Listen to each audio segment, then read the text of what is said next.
In the time of Jesus, they seem to have had at least two different kinds of enclosures for sheepfolds.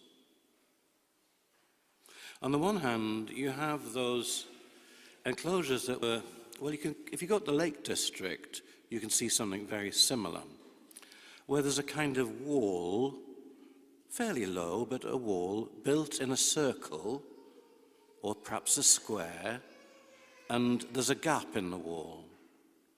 And the sheep would be made to go inside this circle or square, and then something would be put across the gap to keep them in and to protect them from anything else that might come in them. And it might be, obviously, something to do with bushes or wood, but more often than not, it would be the shepherd himself. He would sit across the gap to make sure that nothing could get in, nothing could get out without him knowing it.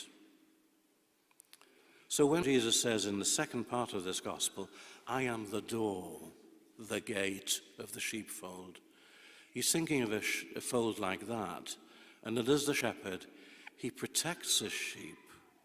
He keeps them safe. He doesn't let anything get in, anything escape and get lost. It's something about his care for us. On the other hand, there is another kind of fold that he seems to be talking about, and probably we have the same sort of things in our time.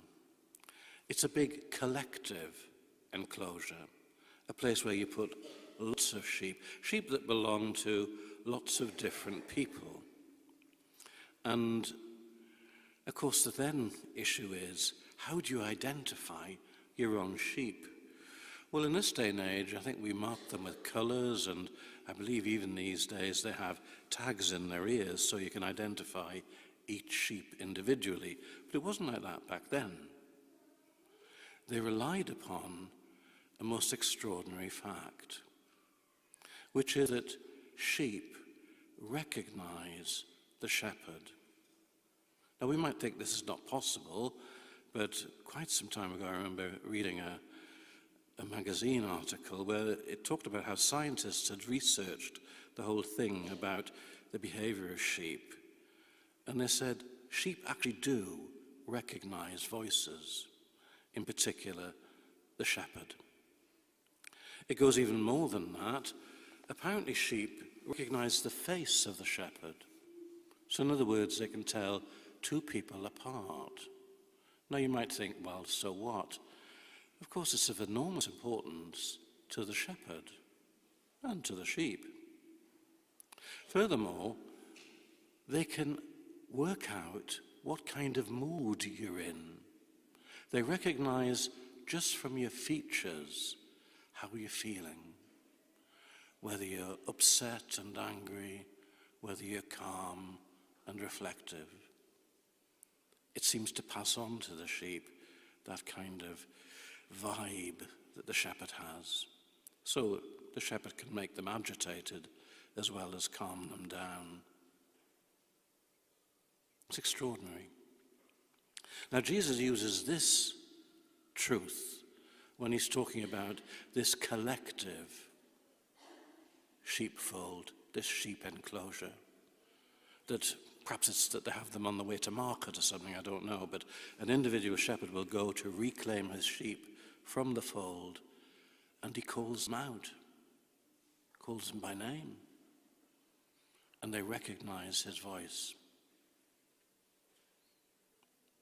Now here I think the kind of thing that Jesus is telling us is slightly different to the second picture. In the second picture, it's this idea of him taking care of us, and it's really, that's the main emphasis. In this first one, listening to the voice of the shepherd, it's to do with responding. It's to do with calling. You see, we could imagine that the idea that Jesus is a good shepherd is simply about him taking care for us, rescuing us, laying down his life for us. And all of that is absolutely true. But there's something else that he expects. He expects us to respond to his call, to recognize him, to recognize the shepherd, to know him. And I suppose in that there is this challenge to us. All too easily we can say, well, God will take care of it. It'll be fine. We don't need to worry. Now, God will take care of it. It will be fine. But he does say, you need to respond. You need to listen. You need to hear my call.